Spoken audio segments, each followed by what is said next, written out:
ये रिकवरी कब देखने को मिलेगी, ये सारी बातें करने के लिए पूनम मैम हमारे साथ जुड़ी हुई हैं। उनसे बात करते हैं कि वो बाजार को किस तरीके से देख रही हैं।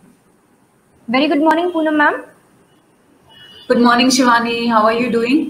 मैं बहुत बढ़िया हूँ। कल का शो काफ़ी अच्छा रहा मैम, कल काफ़ी इंटरेस्टिंग आपसे डिस्कशन हुई। अब जहां आप कल हमें बता रही थी कि हमें देखना होगा कि बिटकॉइन आज किस तरीके से परफॉर्म करता है और उसके बाद हम डिसाइड कर सकते हैं कि ओवरऑल मार्केट का जो आउटलुक है वो कैसा हमें देखने को मिलेगा। मैम कल से और ज़्यादा एक गिरावट हमें देखने को मिली है। 41-42,000 यूएस डॉलर के आसपास बिटकॉइन जो है ट्रेड करता हुआ दिखाई दे रहा है। इसे आप किस तरीके से देख रही हैं आज? सो आई थिंक अभी भी जो बादल गिरने के अभी हटे नहीं है। वी आर एक्सपेक्टिंग कि 40,000 या जो मैक्सिमम डिप अभी हम एक्सपेक्ट कर रहे हैं 38,000 तक पहुंच सकता है बिटकॉइन, जिसके अभी नॉट जस्ट क्रिप्टो बट सारे ही मार्केट अभी गिर रहे हैं। In the sense there is a massive reason behind it. जो एवरग्रांडे जो कंपनी है चाइना की, एंड उसके जो स्टॉक्स में और जो पूरा फाइनेंशियल जो लॉसेस हैं उस कंपनी के, उसकी वजह से चाइना एंड पूरा चाइना का स्टॉक मार्केट एंड उसके जो रिपल इफेक्ट्स है वो यूएस, एशिया एंड हर जगह वो स्टॉक मार्केट्स में देखने को मिले हैं। तो उस कंपनी का 3,000 बिलियन, जिसको 2% ऑफ चाइना जीडीपी है, जो कंपनी का जो टोटल लाइबिलिटीज है, तो कहीं ना कहीं उसका रिपल इफेक्ट दुनिया भर में ग्लोबली देखने को मिल रहा है। बिकॉज बैंक्स ने लोन दिया हुआ है, तो लोन्स को बेल आउट पैकेजेस देना पड़ेगा या गवर्नमेंट को स्टेप इन करना पड़ेगा। तो उसकी वजह से सारा ही not just crypto stock market अभी नीचे गिर रहा है। सितंबर में हम एक्सपेक्ट तो कर ही रहे थे कि बिटकॉइन नीचे जाएगा। आई वाज एक्सपेक्टिंग 40, बट जो अब नेक्स्ट सपोर्ट 40 को टच करके अभी 42 तक आया है bitcoin, and we are expecting कि अब शायद 38 तक और जा सकता है, जो कि आज और कल हमारे को ये देखने के लिए क्रूशियल रहेगा कि आज और कल में कहाँ जाता है bitcoin. But along with this, मतलब बिटकॉइन भले ही गिर रहा है, बट कुछ अल्ट कॉइन्स हैं जिनमें एक स्ट्रॉन्ग सपोर्ट लेकर वापस रिकवरी का दिखाई दे रहा है। जैसे फॉर एग्जांपल काफी वॉल्यूम दिखाई दे रहा है इन एक्सआरपी, डॉट, सोल। तो ये सारे एक लिमिट जो सपोर्ट था वहां तक गिर चुके हैं, and now we are expecting कि अब ये रिकवर कर रहे हैं। तो बिटकॉइन भले ही नीचे जा रहा है, बट अल्ट्स ने अभी भी एक होप बनाकर रखा हुआ है। तो ऐसा कुछ मैसिव चिंता की बात नहीं है। क्रिप्टो ने समाव जो गिरावट थी उसको एब्जॉर्ब कर लिया है, एंड अगले 10 दिन जैसे मैंने कहा था साइडवेज चल सकता है, बट उसके बाद फिर डेफिनेटली वी आर होपफुल कि अभी वापस crypto will be back in the green signals. ठीक है, मनी स्वामी जी हमारे साथ जुड़े हुए हैं, तो पूछ रहे हैं कि क्या ये सही टाइम है बीटीसी को ऐड करने का, क्योंकि काफी लंबे समय से हम यही करते आ रहे हैं कि डिप आई है तो बाइंग का एक अच्छा मौका आपको मिला है। तो अभी मैम किस तरीके से देख रहे हैं? 42 का ही एक ये लेवल हमें देखने को मिलेगा, इसके बाद वापस से आपको लगता है, चार्ट्स कुछ बता रहे हैं आपको कि वापस से ऊपर चढ़ेगा या और नीचे आएगा और बड़ी डिप हमें मिल सकती है? तो कब बाई करके चलना चाहिए? सो मनी जी, मैं आपको इन्फॉर्म करना चाह रही हूँ कि अभी बेस्ट टाइम है बिटकॉइन को एंटर करने के लिए। बिटकॉइन में आप 42 में एंटर कर सकते हैं, बट अभी मैं कह रही हूँ जैसे कि 40 तक भी जा सकता है। 42, 40, 38 आप अपने अकॉर्डिंग जो भी प्राइस आपको रीजनेबल लगे आप वहां पर अपना मेजर इन्वेस्टमेंट कर सकते हैं। बट जैसे मैंने कहा कि if you are a long term investor तो बिटकॉइन आपको डबल रिटर्न देगा बाय सितंबर।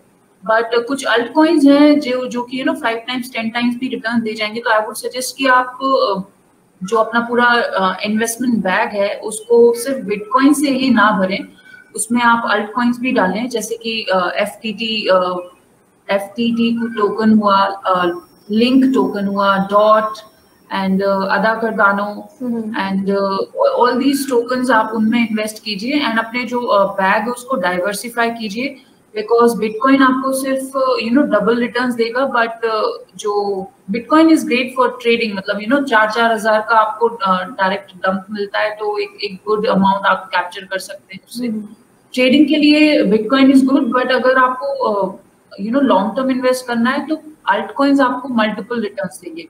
तो मैम मैं ये कहूंगी कि आपका जो स्टेटमेंट है ये थोड़ा उल्टा नहीं हो गया जो बाकी एक्सपर्ट्स कहते हैं? हम बिटकॉइन को लॉन्ग टर्म इन्वेस्टमेंट के लिए कहते हैं और ऑल्ट कॉइन्स को ट्रेडिंग के लिए, आप यहाँ पे थोड़ा कुछ अलग बता रही हैं। नहीं, सी क्या होता है कि एज एन इन्वेस्टर आपको ऑब्वियसली बिटकॉइन स्टेबल होता है इन द सेंस वो आपको आप सेफ रखना है अपना इन्वेस्टमेंट लॉन्ग टर्म के लिए, तो आप 1 साल के बाद प्रॉफिटेबल रहेंगे इन्वेस्टमेंट के लिए। तो ऑफकोर्स बिटकॉइन का कोई अल्टरनेटिव नहीं है, बट अगर क्विक प्रॉफिट्स भी बनाना है तो जैसे हमने देखा कि 47,000 से अभी 40,000 आया, तो अगर आप एक बिटकॉइन भी होता है तो आपको दिन भर में आप 7,000 आप, लेकिन वो बहुत ही बड़ा अमाउंट है, तो हर किसी के लिए नहीं है। बट ये है कि आप अगर ट्रेडिंग करना चाहता है तो बिटकॉइन भी अच्छी अपॉर्चुनिटी देता है। बट अगर आप पैसा बनाने के लिए इन्वेस्टमेंट, अगर सिर्फ कैपिटल को स्टोर करने के लिए एक स्टेबल इन्वेस्टमेंट चाह रहे हैं, तो वो बिटकॉइन बेस्ट है, जो स्टोर ऑफ वैल्यू जिसको कहते हैं। लेकिन अगर आप ऑब्वियसली ट्रेडिंग के लिए हम अल्ट कॉइन्स में करते हैं क्योंकि हम ज्यादा अमाउंट खरीद सकते हैं कम पैसे से, और उस वजह से डेली प्रॉफिट अच्छा निकल आता है अल्ट्स में से। बट वही है कि अल्ट्स एज एन इन्वेस्टमेंट भी आपको बुल रन में काफी रिटर्न्स दे जाएंगे, तो 5 10 टाइम्स काफी यहाँ पे रिटर्न मिलने वाला है। तो it's up to individual person कि आप किस अमाउंट से ट्रेडिंग कर रहे हैं, सबका अपना अपना ट्रेडिंग स्ट्रैटेजी होता है। तो कुछ बिटकॉइन में सिर्फ ट्रेड करते हैं, कुछ अल्ट कॉइन्स में ट्रेड करते हैं।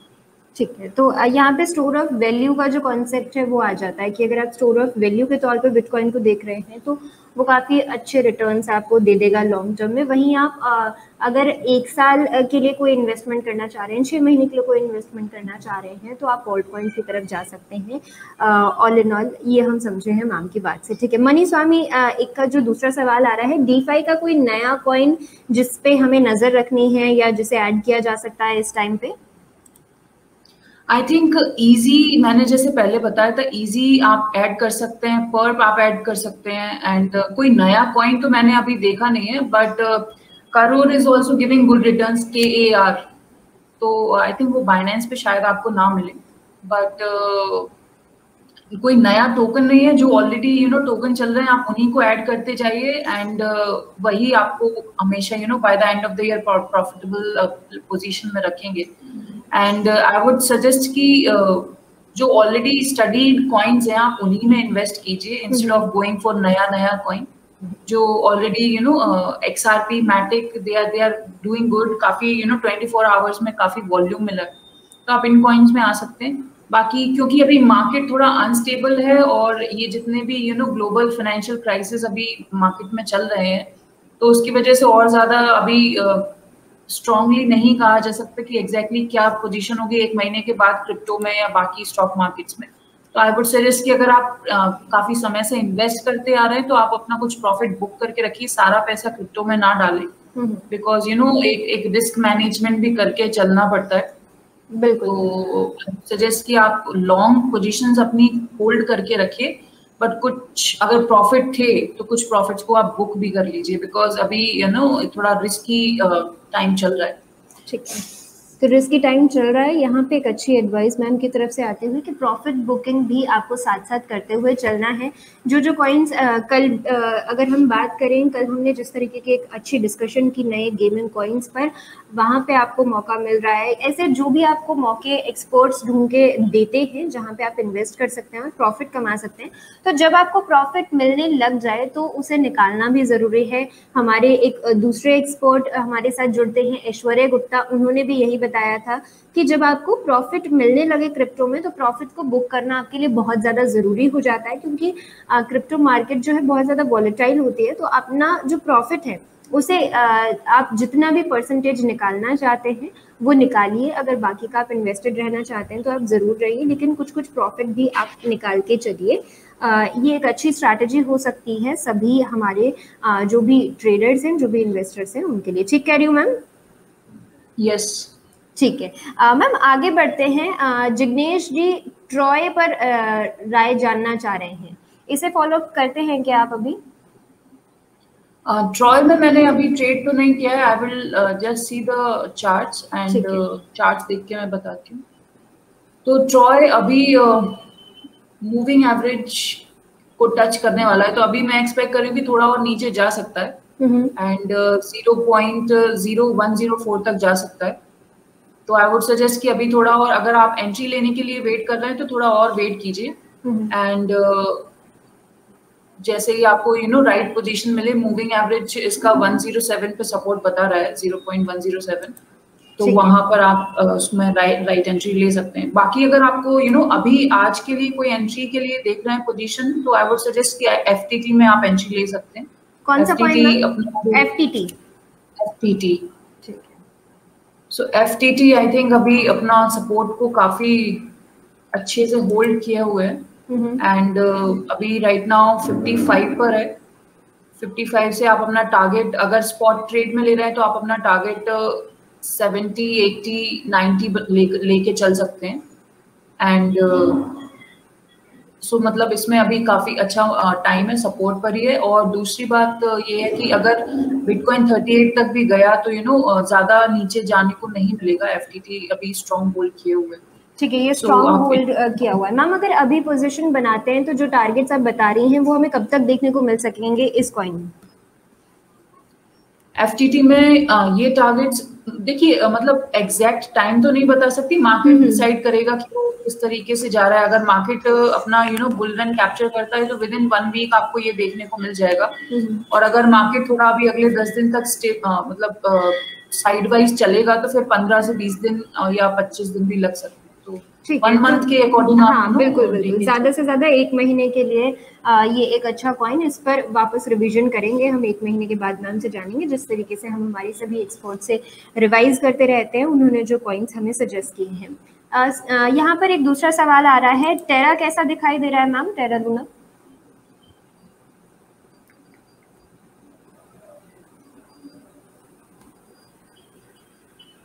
27 US डॉलर। यस टेरा का मुझे I can not see the charts. आप if you can see the charts, KuCoin पे है। Okay, let me see, because I see मैं बाइनेंस पे ट्रेड करती हूँ तो मुझे बाइनेंस पे नहीं मिल रहा है। ठीक है,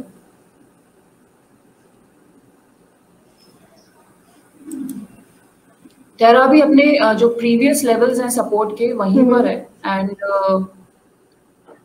अभी भी मुझे लग रहा है कि इसमें थोड़ा और डिप आ सकता है। अपना जो 25 है, वैसे 26 पर भी आप उसमें कुछ एंट्री ले सकते हैं।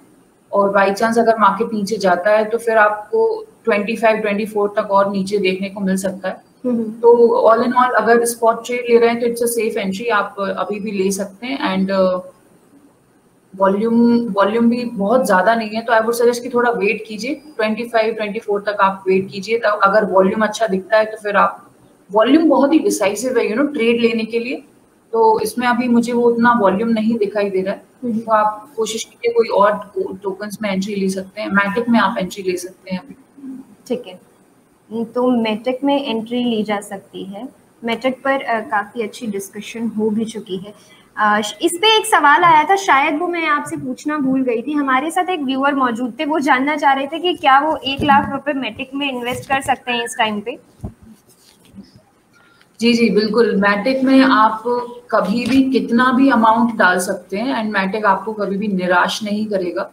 बिकॉज ये इथेरियम और बिटकॉइन में जो प्रॉब्लम्स हैं उनकी प्रॉब्लम्स को सॉल्व करता है by providing speed and reducing the transaction fees. तो Matic is always a good investment. ये फंडामेंटल टोकन्स में आता है, तो आप उसमें 1 लाख डाल सकते हैं and by the end of the दिसंबर वो 2-2.5 लाख तो आपके हो ही जाएंगे। बहुत बढ़िया। तो ये राज मल्होत्रा जी का सवाल आया था और मैंने उन्हें तब भी बताया था कि इस पे हम पूनम मैम के साथ एक डेडिकेटेड एपिसोड कर चुके हैं जहाँ पे हमने केवल मैटिक के फंडामेंटल्स को समझा था उनसे। तो आज पूनम मैम की राय इस पे राज मल्होत्रा जी आपके लिए ले ली गई है कि अगर आप इन्वेस्टमेंट करना चाहते हैं तो आप बिल्कुल कर सकते हैं। ये जो कॉइन है फंडामेंटली काफी स्ट्रॉन्ग है और आपको निराश नहीं करेगा। ठीक है मैम, तो ये एक सवाल था, एक बहुत अहम सवाल था और आपसे ही लेना चाह रहे थे क्योंकि आप जब हमारे साथ शुरुआत में जुड़ना शुरू हुए थे तब कहीं आपने इस कॉइन को जो है लेने की सलाह दी थी और यहाँ पर इसका जो रुझान है वो लोगों में भी देखने को मिल रहा है। एक अच्छा प्रोजेक्ट काफी स्ट्रॉन्ग फंडामेंटल्स के साथ काम करता हुआ दिखाई दे रहा है। मैम जब हम वॉल्यूम्स की बात करते हैं, जब हमें कोई कॉइन पिक करना होता है तो हम बहुत से फैक्टर्स को चेक करते हैं और उसके हिसाब से फिर हम डिसाइड करते हैं हमें कहाँ पे इन्वेस्टमेंट डालनी है और कहाँ पे नहीं डालनी। तो यहाँ पर आपसे जानना चाहेंगे कि वॉल्यूम एक इम्पॉर्टेंट रोल प्ले करता है, जो प्राइस है किसी भी कॉइन का उसे मैनेज करने के लिए। तो किस तरीके से इस फैक्टर पर हमें नज़र रखनी है कि वॉल्यूम क्या है, इतनी वॉल्यूम अगर है किसी कॉइन की तब हम उसमें इन्वेस्टमेंट करें या नहीं करें। तो ऐसा कुछ हमें कॉन्शियस होने की ज़रूरत है किसी भी कॉइन में इन्वेस्ट करने से पहले? जी, जनरली क्या होता है कि एज ए ट्रेडर वॉल्यूम बहुत इंपॉर्टेंट हमारे लिए पैरामीटर होता है, बिकॉज जब वॉल्यूम ज्यादा रहता है तो प्राइसेस स्पीड में ऊपर या नीचे जहाँ पे भी, लाइक फॉर एग्जांपल आप बाय कर रहे हैं तो आप अगर बहुत ज्यादा वॉल्यूम है, बहुत ज्यादा इन्वेस्टर्स उसमें इंटरेस्ट ले रहे हैं, तो जो प्राइसेस है वो काफी रफ्तार से मूव करते हैं। सो आपके टारगेट्स जल्दी रीच कर जाते हैं। बट अगर वॉल्यूम नहीं है तो बहुत ही स्लो मूवमेंट रहता है, एंड वो जो ट्रेड है या टारगेट हिट करने में बहुत टाइम लगता है। तो इस वजह से वॉल्यूम बहुत ही इंपॉर्टेंट हो जाता है।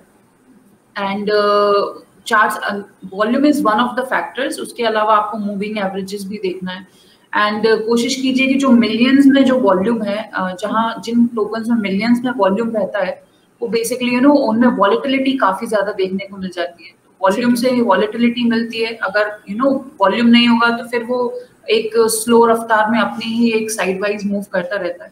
तो जब वॉल्यूम आता है, बायर्स एंड सेलर्स दोनों का इंटरेस्ट उसमें रहता है, तो फिर volatility is very good for trading. मतलब अगर ट्रेडर्स तो वॉलेटिलिटी के बेसिस पे ही अपना जो प्रॉफिट है उसको बनाते हैं, तो volume is volatility, that's why we focus on volume. ठीक है, तो इस तरीके से आप इस एक फैक्टर पर नज़र बना के रख सकते हैं, और जब आप ट्रेड करने जाएं क्रिप्टो में तो ये चीज़ इसका भी आप ध्यान रखें। ठीक है मैम, दो तरीके के जो है कॉइन्स की सप्लाई होती है, एक अनलिमिटेड होती है, एक लिमिटेड होती है। ठीक है, तो जो लिमिटेड कॉइन्स होते हैं, जिस तरीके से बिटकॉइन जो है उसकी जो माइनिंग है वो लिमिटेड है, इसी तरीके से बहुत से कॉइन्स होते हैं जो जिनकी माइनिंग कितनी भी हो सकती है। तो आपको क्या लगता है, ये एक दूसरा फैक्टर जो हम आपसे समझना चाहेंगे, वॉल्यूम समझ लिया, एक ये दूसरा फैक्टर, ये कितना इम्पोर्टेंट होता है हमारे लिए किसी भी कॉइन में इन्वेस्ट करने से पहले? दो तरीके कॉइन्स जो होते हैं, फॉर एग्जांपल एक तरफ बिटकॉइन है जहाँ पे सप्लाई फिक्स्ड है, 21 मिलियन है शायद। तो और दूसरी तरफ जो कॉइन्स होते हैं जिनमें हर साल बहुत ज्यादा ऐड होता जाता है, सप्लाई बढ़ती जाती है।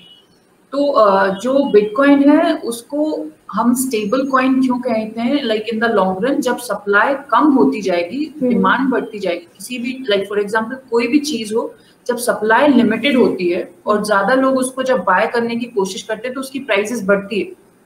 तो हम बिटकॉइन को स्टोर ऑफ वैल्यू या अच्छा इन्वेस्टमेंट क्यों कहते हैं? क्योंकि उसकी सप्लाई लिमिटेड है। अगर सप्लाई अनलिमिटेड होगी तो फिर जितनी डिमांड होगी उतना सप्लाई होती जाएगी, तो प्राइसेस नहीं बढ़ेंगे। जब सप्लाई कम होगी और डिमांड बढ़ेगी तब प्राइसेस मूव होते जाते हैं। तो फॉर एग्जांपल अभी बिटकॉइन इज अराउंड 42,000, लेकिन अब जब सप्लाई सीमित होगी और लेकिन दूसरे लोग जो उसको अडॉप्ट करते जाएंगे तो प्राइसेस फिर 100,000, 200,000, 10,000 भी पहुंचेगी। लेकिन दूसरी तरफ जब सप्लाई अनलिमिटेड होती है तो वो इन्फ्लेशनरी कॉइन्स जिनको हम कहते हैं, इन्फ्लेशन इज बेसिकली, जब हम मार्केट में देखते हैं कि इन्फ्लेशन क्या होता है कि आपको बहुत ज्यादा रुपए में कम चीज मिलती है, तो इन्फ्लेशनरी कॉइन्स होते हैं। इन्फ्लेशन में बेसिकली आप ज्यादा परचेज नहीं कर पाते, उनकी जो वैल्यू है वो कम रहती है। तो कोशिश कीजिए ऐसे टोकन्स जिनकी सप्लाई सीमित है और उनको बाय करने का एज एन इन्वेस्टमेंट। वही टोकन्स जो सप्लाई लिमिटेड है एज एन इन्वेस्टमेंट काम करेंगे, जिस वजह से हम देखते हैं कि जो नए सॉफ्टवेयर अपग्रेड भी हो रहे हैं आधा कार्डानो में या डॉट में, वहां पे बर्निंग ऑफ द टोकन बोला जाता है। Burning of the token means उसका जो सप्लाई है वो हर साल बर्न किया जाएगा, बेसिकली ब्लॉकचेन पे लॉस्ट हो जाएगा। तो कोई भी टोकन अगर वो सप्लाई अपनी रिड्यूस करता जा रहा है, दैट मींस उसकी जो वैल्यू है वो इंक्रीज होती जा रही है। ठीक है, जहां पे सप्लाई बहुत ज्यादा रहेगी वैल्यू कम रहेगी। तो इस वजह से बिटकॉइन के फंडामेंटल्स को जो टोकन्स फॉलो कर रहे हैं, कोशिश कीजिए उन्हीं में आप इन्वेस्ट करें, बिकॉज जो इन्फ्लेशनरी कॉइन्स होते हैं वो इन्वेस्टमेंट पर्पज से अच्छे नहीं होते हैं। जब बहुत ज्यादा सप्लाई है तो वॉल्यूम बहुत ज्यादा रहे लेकिन प्राइसेस कम रहेगी। ठीक है, तो यहाँ पर एक ये टिप काफी अच्छी टिप है कि जब हम फंडामेंटल्स को समझने की बात करते हैं क्रिप्टो करेंसी में, तो हर कॉइन के